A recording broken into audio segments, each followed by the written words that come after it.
Good Evening Bahamas coming up tonight. The Bahamas Christian Council sounds off on this weekend's carnival events. An early morning house break-in leaves one of the suspects dead. A local meteorologist explains that weather system currently impacting the Bahamas.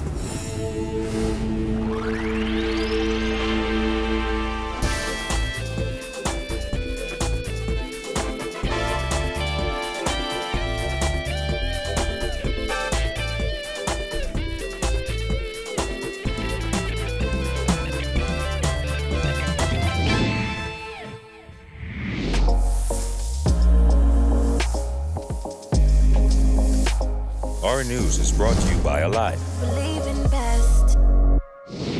Welcome to Our News and thanks for joining us. I'm Kyle Joaquin. Topping news tonight, mixed reviews tonight after the Bahamas Christian Council expressed concern over Bahamas Carnival costumes and what the council called the potential for sexual violence during Saturday's road march. Council President Delton Fernando not backing down, saying the body will maintain its stance against the festival. Giorgio Bain has the story.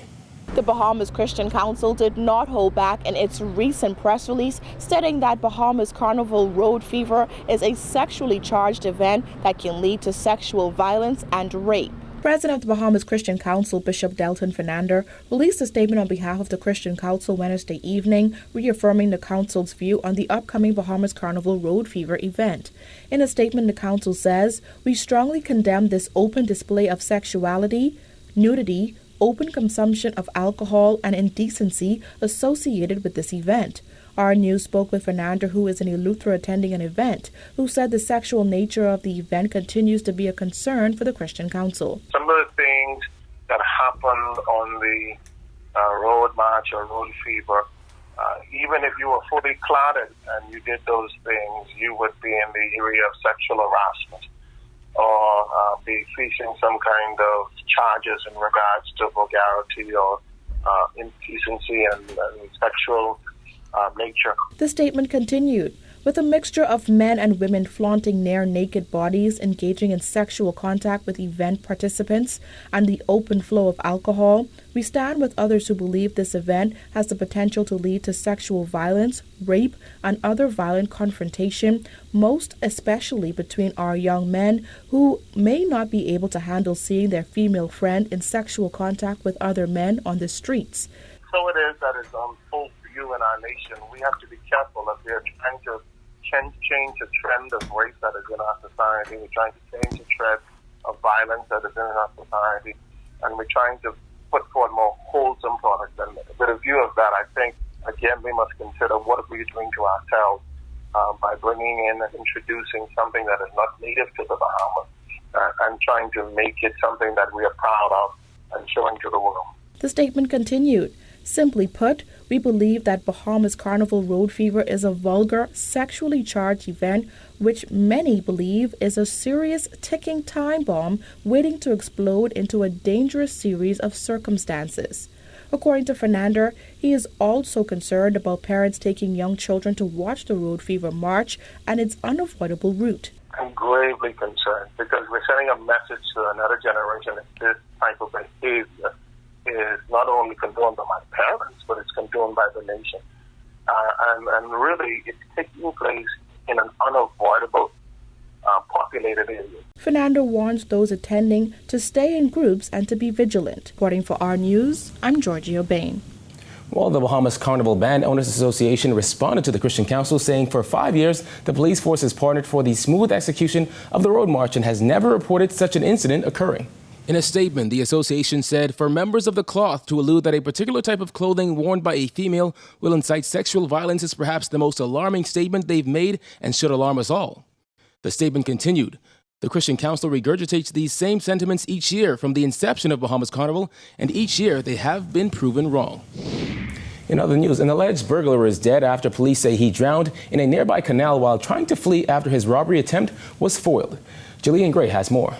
It was shortly after 10 a.m. this morning when 3 assailants tried to rob a home on Bay Lily Avenue. While they were able to pile high this car with goods, they did not make good on their escape. In fact, one of the robbers actually drowned in the canal a short time later. Upon the officers' arrival, they discovered that they saw 3 men ran from a home. 2 of them they were able to capture and take into custody. A third jumped into the canal just at the rear of the house. Officers noticed that he was swimming west in the canal towards Gulf Course Boulevard, and so we sent a patrol unit on this side of the community. Officers noticed that as he was swimming, he appeared to have been in distress.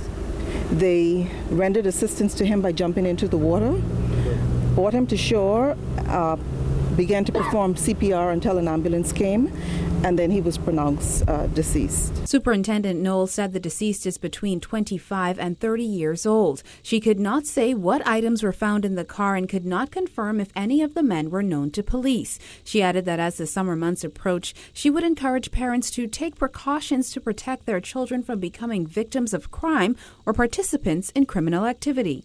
We know that the summer months, and we know that a lot of children will be on the streets and probably will be unattended and could be easily influenced by adults to commit crimes such as housebreaking. So first of all, we want to encourage parents to, especially during the summer months, to ensure that your children are involved in positive activities so that they don't become involved in crime or even victims of crime. The police press liaison also noted that homeowners should take every precaution to secure their home when they are not there. We encourage installing surveillance cameras. We encourage proper use of locks and security screens and that kind of thing, so that their valuables could be protected when they are away from home. Superintendent Knowles praised the active crime watch in that community and encouraged other communities to be their brother's keeper. It is because of community policing or people involvement in community policing that we can have a success like this one here today, where we can take 2 men into custody and probably question on other matters related within this same area, or if we see the MO fits in another area. So it is important for you to get involved with your local police. If you see information or if you see anything that can assist us, to give us a call so that we can look into it and stamp out crime in our communities. Reporting for our News, I'm Jillian Gray. All right, thanks, Jillian. Well, Prime Minister Dr. Hubert Minnis is accusing opposition leader Philip Davis of revealing the politics of 8 senior police officers who were placed on pre-retirement leave back in March. Jared Hicks tells us that Minnis claims that he was unaware of their political affiliations before before Davis's comments. Minnis's comments came as he addressed a crowd of FNM supporters at a meeting for the party's central constituencies. I found some recent comments by the leader of the opposition on the retirement of senior police officers very disturbing. The FNM does not appoint senior officers based on their political affiliation. Apparently, this is what the PLP does. Deputy Commissioner of Police Emmerich Seymour, Senior Assistant Commissioner Stephen Dean, Assistant Commissioners Clayton Fernander, Ashton Greenslade, Ken Strawn, Theophilus Cunningham, Lehman Delaveau, and Clarence Reckley were all ordered to take outstanding vacation as a part of pre-retirement leave back in March. Those officers are said to have dozens of weeks of vacation accrued. At that time, PLP leader Philip Davis accused the FNM of purging the police force of PLPs. You know, I did not know their politics until the leader of the opposition revealed their politics. Davis says it is ludicrous for anyone to assume or to brush off the sending off of so many police officers all at one time for such a long period of time. When pressed on the matter last month, Minnis questioned what was wrong with taking vacation, adding that officers are entitled to their vacation. On Wednesday night, he claimed that Davis and the PLP stance was evidence of how they would conduct the affairs of the police force if returned to power. This shows how the PLP has attempted to politicize the police force. Every other force. His comments also suggest that as Prime Minister, which he never would become, he would appoint senior officers who are PLP while discriminating against FNMs. Minnis also accused the opposition of unfair treatment of law enforcement officials while claiming that the FNM's reward system is based on merit. We know that the PLP has a long history of favoritism and of victimization. Victimizing those who don't support them, including the police force and throughout the uniformed branches. But the FNM is very different. We will continue to appoint and to promote the best people, regardless of political affiliation.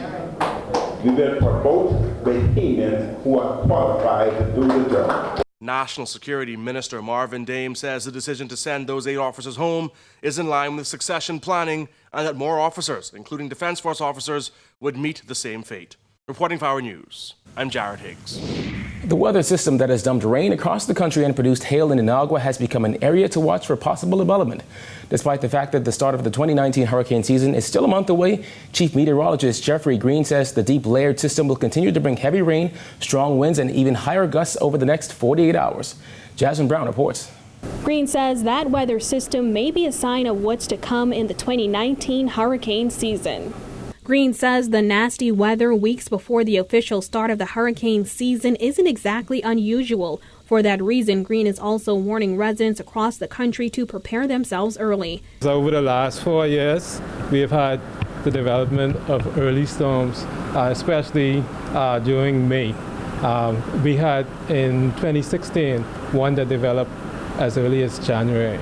So it's becoming more common, so we have to be careful and be prepared for the hurricane season as they develop a lot sooner. Over the past few days, various islands of the Bahamas have experienced severe thunderstorm activity, the effects of that deep layered system that moved from the southern islands to central Bahamas and is now moving toward the northwest Bahamas. This developed from a system that first it was a cold front that moved through. The cold front went through us and came down to the southeast Bahamas. So far, we've had a lot of gusty winds, very strong winds, at least 15 to 25 knots, and some gusting above that. We have the high seas with that because of the winds. That will be around 6 to 9 feet, which will keep small craft boaters, they should really stay in port, especially when you have those strong thunderstorms. And with the strong thunderstorms, recently we've been getting a lot of hail. And that's affected Inagua just a few days ago. On Thursday, the Bahamas Department of Meteorology issued a warning indicating radar and satellite imagery continue to depict a cluster of heavy showers and strong thunderstorms associated with a trough of low pressure moving across and towards the Bahamas. The warning indicated that some of these thunderstorms will be severe at times, causing strong gusty winds, dangerous lightning, heavy downpours, and possible flooding in low-lying areas, hail, and possible waterspout or tornadic activity. Meteorologists also indicate there is a slight chance some further development of this system could occur once it curls northeastward to the east of Georgia and the Carolinas. Still, the Bahamas isn't completely out of the woods, as the system could strengthen, according to Green. We'll have to keep a close eye on Grand Bahama, as they're going to be very near to the system if it forms.